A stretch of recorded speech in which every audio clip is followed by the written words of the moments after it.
Hey, Chamber members, Alan Waters here, your Director of Marketing Communications at the Montgomery County Chamber of Commerce and your Words of Wisdom podcast. And today I am joined by Kasey Blouse. I own Blouse House Creative. We do graphic design, paper printing, signage, and promotional items. Welcome, Kasey. So, first question I ask absolutely everybody is, what does success mean to you? So I think that's a hard question because I think it changes depending on the season of life that you're in. Right now, with, in the mom phase of my life and the growing business phase of my life, I think there's lots of things that, like even little things that make me feel successful, like a good day at the office where I've just gotten a lot of stuff done and I've accomplished like maybe a new project that I was trying out or something that was like, a little more challenging or something like that. I think I get really fulfillment out of that and just, things like that, or just having a good balanced life for a week, which doesn't happen for a week. Yeah. If we go any longer than that, then I don't even know what to do. But, I feel like I've done the mom thing good. I've done the business thing good. I've done the wife thing good. So, I think that's probably the main one for me is feeling like I've kind of accomplished a little in every area. I've done a good job. And, like I said, that's hard to come by sometimes, but, that's part of life. And I think just recognizing those little things, like the little mini successes makes you feel like, at the end of a month or a year or something like, oh, well, I had all these little things, and just recognizing it. Because I think sometimes that's the hardest part is recognizing that in yourself and what you've done. Yeah. And I feel like with success, it's got to keep changing. Otherwise, if you've got the same goalpost, there would be so many princesses and astronauts and police officers out there. That's all what we wanted to do when we were kids. If those things don't shift, if you don't start making adjustments, you not only limit yourself, but you're limiting your happiness. Because if you went home every day and it was, well, I still have all of this stuff to do instead of, oh, I got all of this done, we'd drive ourselves mad. Right. So, yeah, and I'm a list person, so I like lists and checking things off the list. I'll write something on my list and check it off just to know that I did it because it makes me feel better. But I think just the like you said, the happiness part of it. I've put that in my planner though because I'm a list person. What was your success from last week? What was your positive, or what do you want to accomplish this week? And sometimes it's just get through the week. Right. But that is that makes me happy. I'm glad that I could get through this, or I'm glad be excited about a project. There's a certain one. So being able to write it down and really think about it helps. Yeah. Process all of that. You know what I mean? So. Yeah. And I've never been able to keep a planner. That's been my biggest, I have 4 notepads that I keep in front of mine, and one of them goes with me to meetings and things like that. But I can't do planners, and that's just because I forget to carry them. Yeah. And so I don't want to end up somewhere and be like, oh, I have no idea what's going on. I'm also really bad at the technology aspect of it too, of if it's on my computer, it doesn't help me get it done because I'll go and I'll look at the thing and then I get distracted by technology. Yeah. So you talking a little bit about the mom phase and those pieces, how has that changed over the past few years, especially just this year where you've welcomed a newborn? How has that impacted what you're doing for yourself at work? So, I had my first one I had in 2020 where everything was crazy. And so everybody was adjusting to everything. And so I got to be home with him a lot and it was great. And I think the biggest struggle this time is everything is so different. I've moved out of my house, running my business into a brick and mortar. So I have that I have to be at to see customers and things. And I'm always kind of out on installs and different things sometimes too. So, it's not too different, but then, having my kid go to daycare, the second one go to daycare sooner than the first, the mental part of that, for me and processing all of it and feeling like I'm doing a good job in all areas has been probably the hardest struggle for me, just because it's just part of life. But it's just that's why the balancing thing's really big for me right now and defining success, because it's a hard thing and it's trying to figure out how to do that. It's I don't know if it's changed my business too much because I did find daycare, but it's impacted me as to like the process of how I get things done. Yeah, does it come into play when the way you're talking to customers, the way you're talking about deliverable times, has that started to take an impact? And I will preface this and say, I don't think if it has, that's a negative at all. I know some people may hear that and go, oh, why would having a kid mean that I don't get my deliverables in the same time? And I'm like, I don't have a kid yet, and I know that is going to, so let's give the grace. But as you're doing that and as you're impacting, is it like, all right, great, you're going to get it in this timeline because I'm not going to be here working 80 hours a week anymore? Absolutely. I'm a workaholic, first and foremost. It's just who I am. I'm a hard worker. That's always how I've been. But definitely spending more time at home, like not working on the weekends. I used to work, like take work home with me. I've tried that and I just don't get it done. So I just don't even plan on it anymore. Like unless I have something I know that I can like stay up and do once both kids go to bed. But it doesn't happen as much as it used to. So definitely been working through with the schedule and figuring that out. And like you were talking about planners and things, I have a planner. I also have 3 or 4 notebooks that I have, and I have a project management system that I use. But between all 5 of whatever all those are, but that's kind of how I keep myself. Somewhere there's something to like do. Like, So there's always, I don't know, it's just trying to figure that part out, and that's the best way I've found to like, I like to write things down because I remember them better. But yeah, as far as deliverables, it's definitely slowed a little bit, but we're trying to get back to, getting things done like next day. Not always next day, but there's certain things I used to like to do for the next day, but that's not always an option, just where I'm at. Are you still solo person? Do you have anybody else that's helping you anymore? Currently solo person. Soon, hopefully hiring, the process of going through that and just trying to take care of my customers first and making sure their jobs are done, that kind of thing. So I mean, there's so much more that gets put on the plate when there is another person, because you're no longer just doing the part of, and I feel like a lot of brand new business owners don't understand this, is when you're a solo person, there's a large part of it that is, all right, these are the things that have to be done. But there's still a large part of it that is grow, expand, all of those pieces. But when you add someone else in, you then add really a third piece, which is great. Not necessarily doing as much here or doing as much here, but you still got to train that person. You got to make sure. And if you're not available for them, they're not going to get anything out of it. Yeah. So, making sure they know what to do and what to do first and things. Yeah, there's a lot that goes into it. The training is huge on my end because the main thing I hire for is like a production person. Yeah. So it's very heavy in like using their hands and doing things with that and making sure. I'm real picky about what goes out of my office because, it's my brand and that's what I want it to be. Yeah. So like checking over projects and making sure it's going well, you know what I mean? That it's like a constant job, and then you add social media and everything else on top of that, and you're like, how many jobs am I doing? Yeah, exactly. and I think there's so much of that too that's not just, I know for myself, I'm a very perfectionist person.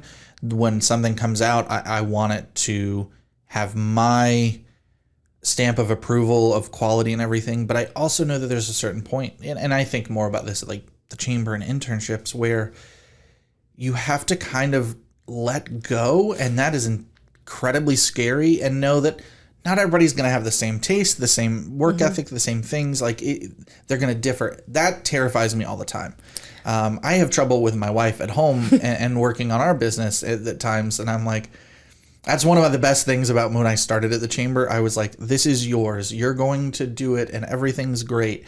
And then still times I'm like, I don't know that I would have done it like that. Yeah, I think that was one of the biggest things I learned, like when I first started having employees. It's like, when it all comes down to it, done sometimes is better than perfect. Not saying that it looks bad, just perfect in my terms of what that means. But, just letting people do it. Because sometimes, you find other ways to do things. Like that's the biggest thing I feel like in my business is there's not just one way to do stuff, you know? And that's what I tell people when I train them is like, look, I'm going to show you how I do it and how I think it should be done because it's easiest for me. Right. But there's probably another way to do it. If you find a better way, I'm okay as long as the end product turns out to be, you know what I mean? So there's always I think that probably is in every business. Like there's always more than one way to do something. Right. I think that there are a ton of right ways to do something.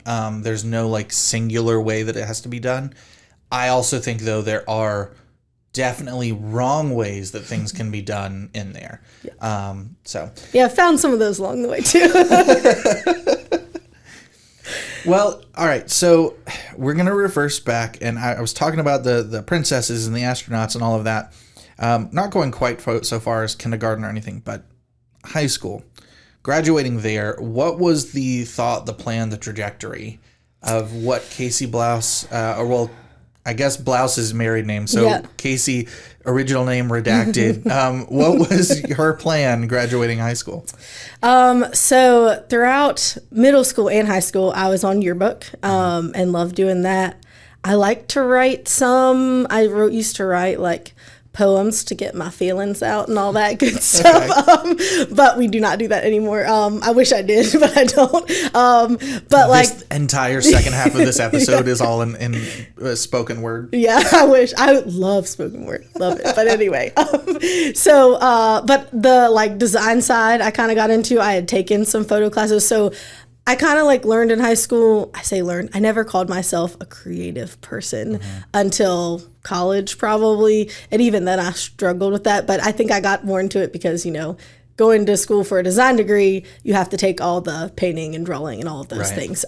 So I kind of came into my little element, if you will, of like being creative or thinking of myself as a creative person. So even though I feel like now that I look back, I can see it in my life, but I definitely didn't see it then. And I was like, no, I like math and science. Like, you know what I mean? And I still like those things, but not to the level of like being creative and seeing something, you know, come from one thing to the end product. Right.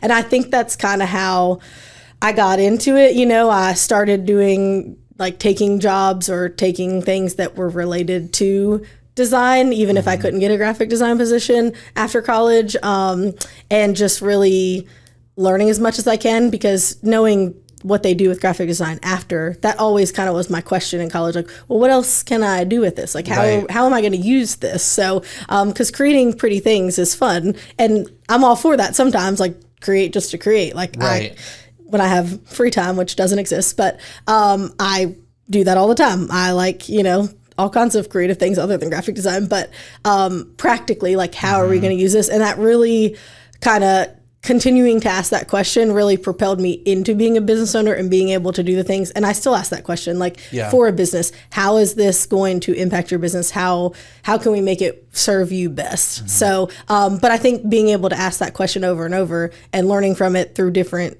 scenarios and stuff has really help me grow my business, because people like that's what they're trying to figure that out for their business too. And if I can help them with that, that's, you know, the end goal. Yeah, absolutely. And to echo that, I feel like that happens a lot in college and in high school. All that too is just, here's how to do the thing, and then that's it. And you're like, great, I know how to do it.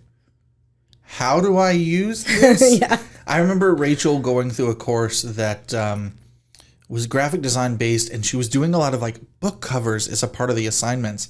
And afterwards she was like, this is fun.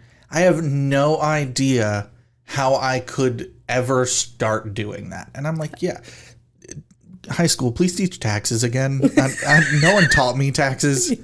And I hate saying this out loud, but like every time I get an letter from the IRS, my first thought is like, I'm going to jail. And it's not because I don't pay the taxes. It's because I'm like, I don't know that I did this correctly. Right.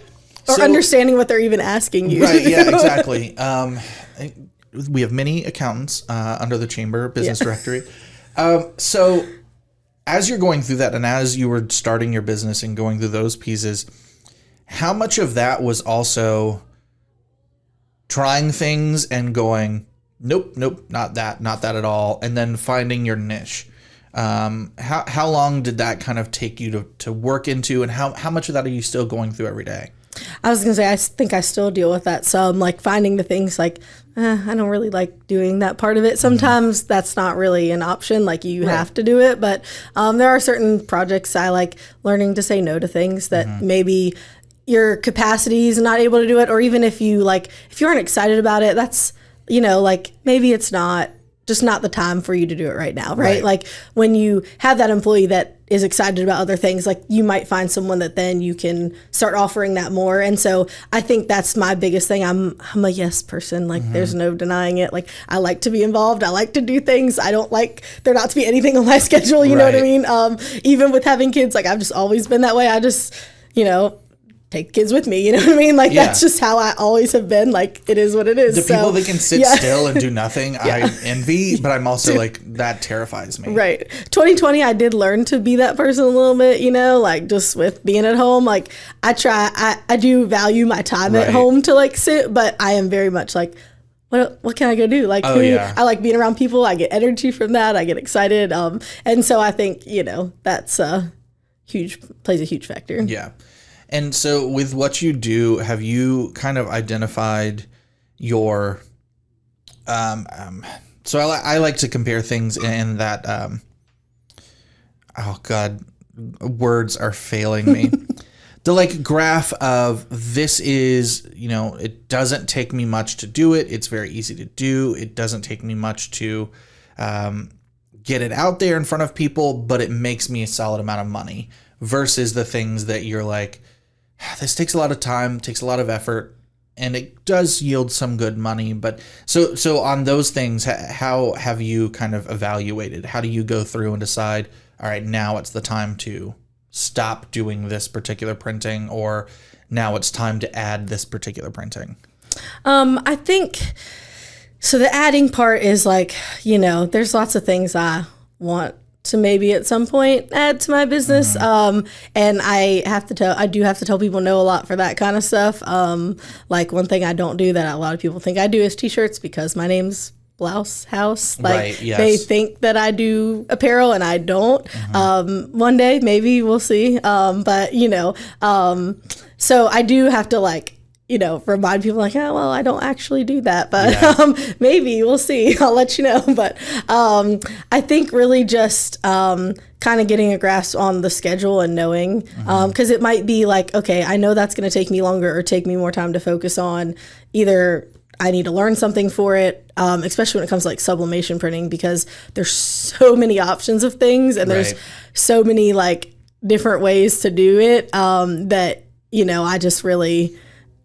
If I know that it's like not something I've printed before, I know I need to order the product, test it, and then see if it's actually going to work before I'm like, yeah, I can definitely do that. So I think just knowing those things in the back of my head to like tell people, well, I can do that, but it's going to be, X amount of time before I could even start on yours, because I want to make sure it prints well. Yeah. And I think people appreciate that, just being upfront, transparent, honest about those kind of things. And that's where I try to kind of stay, is like, just so you know, this is how it is. So yeah. I mean, I think just that's the best way, in my opinion, to be with customers, because I'm a big believer in, under promise, over deliver. And if you're not just being upfront and being like, I don't know, you can't. Yeah. And we can't always know. I'm a big believer in saying I don't know, but I'll find out. Yeah. So I also realized the words I was looking for were yield and effort. So something that is low effort but high yield versus high yield and low effort. For anyone that followed my madness earlier, those are the actual words. We're going to take a quick break, and when we get back, I want to talk a little bit more about like design in itself and the pieces of that I feel like people don't think about. Blouse House Creative is a pathfinder in the world of design and print, offering an array of services to both businesses and individuals. With a portfolio spanning graphic design, paper printing, signage, vehicle wraps, promotional items, and more, their dedication to elevating the visual narrative is at the heart of what they do. Blouse House Creative is passionate about nurturing the distinctive identity of each business they serve, empowering them to stand out within the local community. They strive to not just do design and print, but to shape brands, forge connections, and imprint memorable experiences. Creativity is not part of what they do, it's the core of who they are. For more information or to see a full range of services, visit blousehouse.org.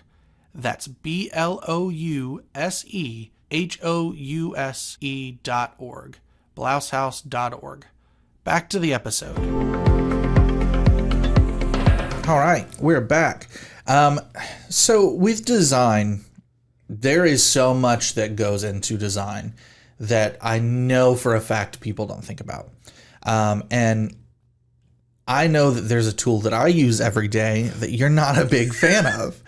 I can tell you what it is. Yeah, I can tell you. So tell me what your process is when you're looking into a design of something that is your own. Because I'll say that too, is like, I think a large part of design is also sometimes having to go, well, that's not what I would do, but this is what you've asked for. So as you're going into the process, how long does it take you to think of the idea, to put that down onto paper, to put that in the computer, those kind of things?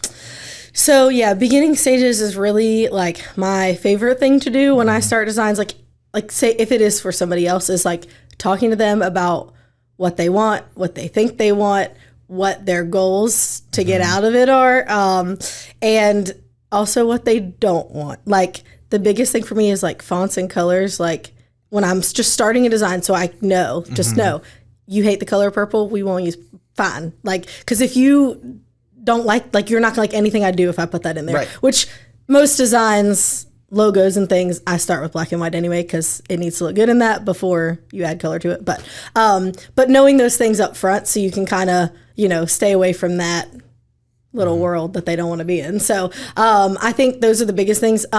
Starting to come with ideas is really like me, just processing through all of the like things that they have said. I do always usually send people one thing that maybe I think looks good that they never said anything about, or like whatever, if I think it would work better. Even if and I don't, put that in the time, or I just send them something else just to be like, this is another option. Because sometimes once you see something, you're like, wow, that looks better. I like this piece of it better. Right. Do you know what I mean? Than other things. There's so much that like in your mind's eye that you can go, oh, this looks so good. And the minute you see it, you're like, oh, you're right. That Cybertruck does look like a toy car. Right. And I've done that too, like in designing stuff, I'm like, I will like email people and be like, look, I know it's supposed to have this to you this time, but I tried what we talked about and like, it just went nowhere. Like, and I'm just being honest. I'll show it to you if you want, but you're gonna hate it. I'm gonna start again, and I'll give them a new deadline or whatever.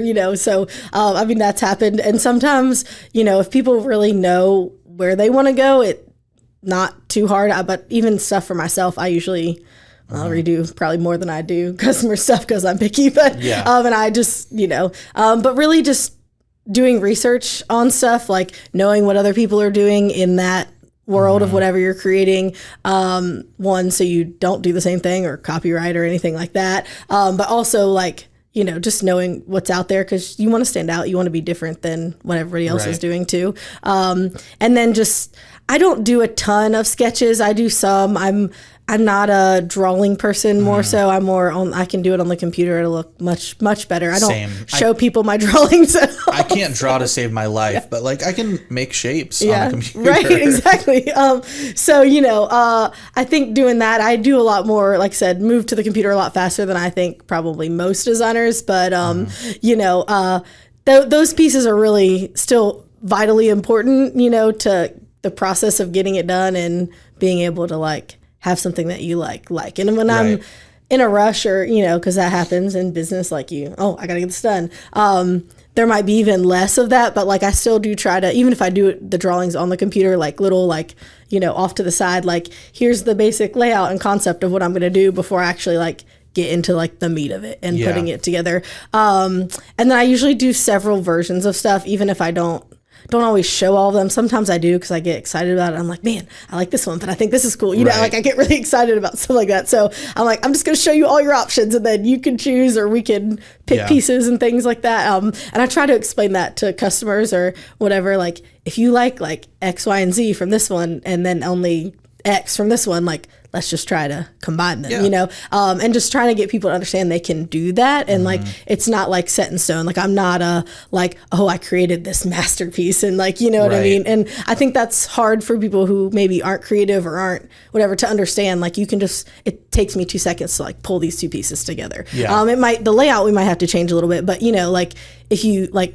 it doesn't take that long once it's on the computer to kind of move it, because I do everything in vector pretty much unless there's a photo element to it. But, you know, so it's not that hard to change that, you know? Yeah. I also think that impacts what people think about with pricing in this situation too, because especially once they understand, oh, it doesn't actually take Kasey that long to make that adjustment, they're like, well, then why is the price this? Yeah. But I also think that's the hard part for any creative in any industry, because a lot of what you're doing isn't just paying for the time going into it. You're paying for the experience, the knowledge, you're paying for the equipment and those things.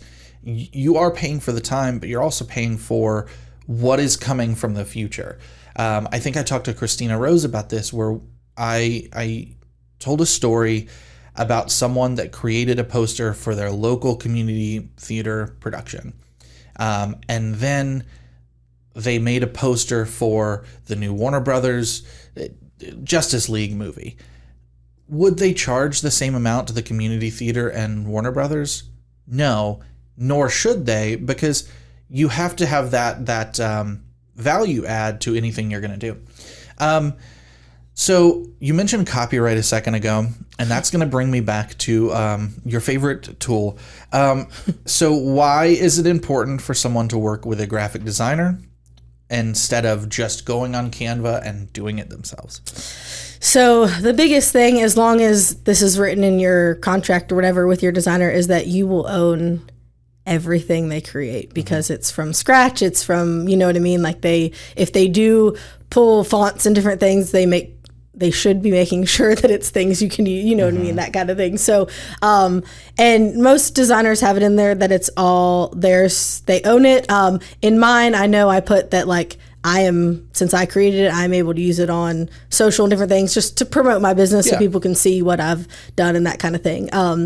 But really, that's the biggest piece. And like, the value of that, I don't think people always understand, because there's so many things online now that people just go grab and use and like share and like, you know, but like owning it and being able to copy it and repeat it, like I'm really big on that. And I've probably made some people mad because they brought stuff and I'm like, I can't I won't do that. Like I could, but I won't. And so, you know, because there's so many people out there that just do it because they don't know or don't care or whatever. But, you know, that's what it is. That's just not for me. So, you know, and I think I know it's a hard thing for people to grasp sometimes. They're like, oh, it's not a big deal. Or like, even like people I like know really well. They're like, well, she knows me. She'll do it. And I'm like, no, I won't. No, I really won't. But copyright is a big deal, whether people realize it or not. And I don't know this as much about like with your contracts and other graphic designer contracts. So is it necessarily that when you're done, they own the pieces, or do they have a commercial license from you to use and recreate and adjust the pieces? Because like I say this from a photographer background of, when I take a picture, and any photographer out there, when you take a picture, you own the copyright of that picture. You can grant a license, you can grant use for anybody in the world, but if someone uses your picture without you granting it to them, you're violation of that copyright. With what you said, it almost seems more like you have given the ownership of the items to them, and you've granted yourself the commercial license. So how does that go about for you? Yeah. I you know, I never really thought about it that way, which I guess I probably should, but for me, it's like, yes, I created it, but it's for their business. Right. And so I think that's why I use those terms. And I guess that is kind of what it's like. I also keep everything on file, and that's most of the time, that's why I give people stuff on a flash drive, like their designs or whatever, if they ask for it, especially logos and stuff, but even other designs, I'll send them files so they have them. But the other thing is I keep everything. So most people, I might give them that, but they don't probably ever even use that Right. flash drive. They like call me like, hey, can you send me this logo with this little, you know what I mean? Like, Yeah. so there's a lot of that in my world, but I think that, that's, I don't know, it's something interesting to like think about, but really I think it is theirs to Right. like own, but I do see that from the like photo side of it, like you owning it and Right. giving them permission to use it. Yeah, I think it comes into a lot with like how people shift and change things, because I don't want to speak for you, but I'd imagine like if you submit and give someone a logo and then 2 years down the road, they take it and make egregious changes to it. If people still look at that and go, oh, I guess Kasey did that, that would react negatively. Yeah. And so that's where those things come into play. Yeah. So is there anything in design that you're just like, no, this is not for me, don't want to do it, will not do it? Anything that like is come from experience, or is it sometimes you're just like, you tried something and you were like, no, this is a lot of work and not worth it? I don't know. I like to do illustrations. I think it takes me longer. Yeah. I'm a very like clean cut designer, if you will. Like that's kind of how I'd like categorize myself. I can do illustration. I know that it takes me longer. Yeah.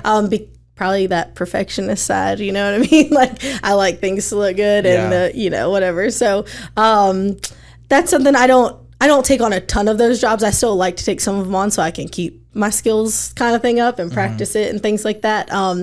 And I try to do, again, the free time thing, side projects that I want to do with that. But, and sometimes there's like little pieces of it. So that kind of gets me, keeps me in that little world. Yeah. But I don't know if there's, I'm never going to do like video game design or anything, because it's really heavy illustration. I would take forever. Spend a year doing the same project. I feel like because I'd be so like, but that's when I first started doing graphic design. I was like, man, that'd be so cool to be like a video game designer. Cause like I liked playing them. So I was like, well, this would be cool. But I learned that it's just not for me, and that's okay. No, I've got friends that like are in that world and will spend 3 years on one project, and then it comes out and it's like, cool. And on to the next thing, I guess. Is there anything you want people to know about graphic design? Like, is there a misnomer or some piece of misinformation, or just something that people do all the time that you would consider like a faux pas that you want them to know about? I don't know if it's a faux pas or not, but like if you're like, oh, can you just send me stuff you have on this? Like, I'm not an online data system. Like I don't have just like random designs sitting there that I can give you. Right. That's why I like to create things. And so there's a lot of education on that when I get a new customer or something, like trying to explain to them like, I can create that and it probably won't take me that long. And I think that's where, like you were saying, the time and the money, that's where it kind of scares people sometimes. So they're like, oh, well, I don't know if I want to do that. And it's like, well, but it's really not going to take me that long. It's just not, it's not something I can just show you like right now. You know what I mean? Like I have examples of other things I've done. Yes. But it's not like something I can be like, oh, you need like a squirrel. Like here's 5 illustrations of a squirrel I've done. Do you know what I mean? Like that's not, especially, I don't have that. Yeah. Especially when you get back into the other part you said, those designs are owned by other people. Yeah. You can't just use theirs.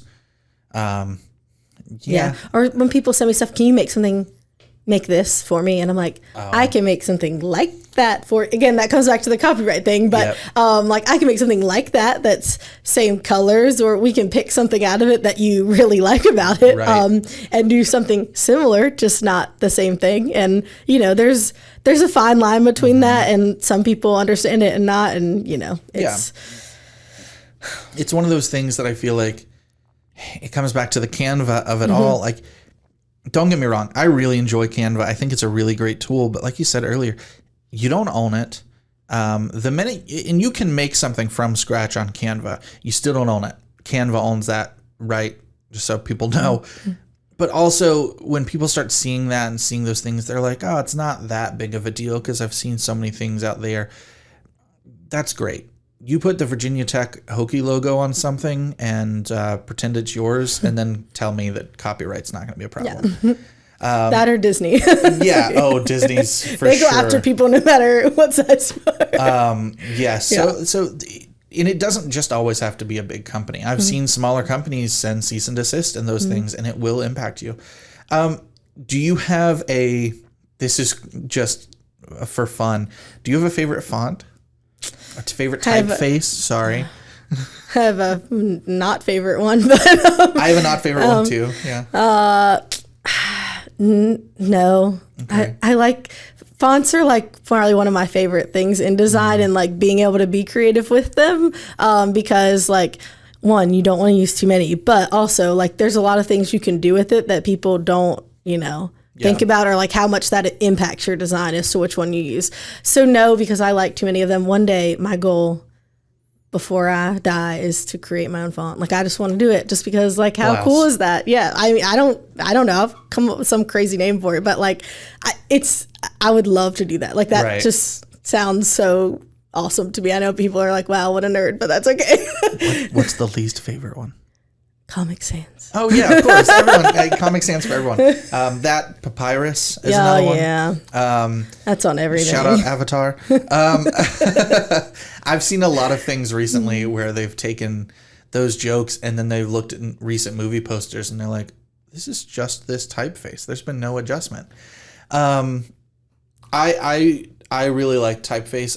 That's one of the first things I do when I'm looking at anything branding is I get 3 and it's like, great, this is our primary, this is our serif, this is our third that we're using for other places. Because I like it when people can read something and go, oh, that's coming from them just because I know the type. Yeah.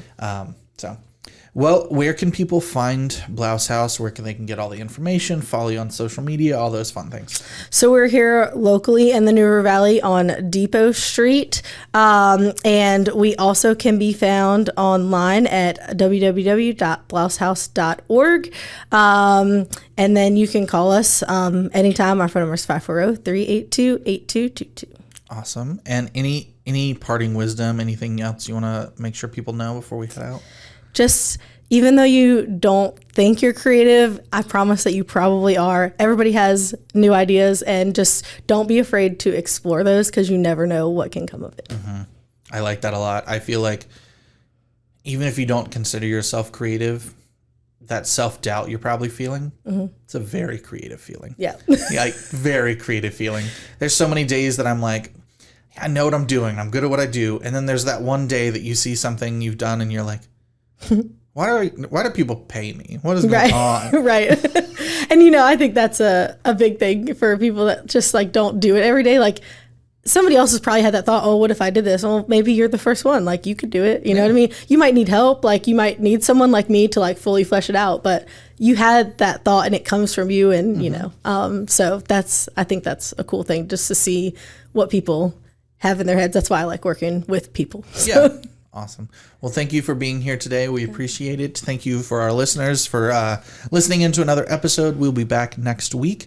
In the meantime, go out, invest, connect, engage, and prosper.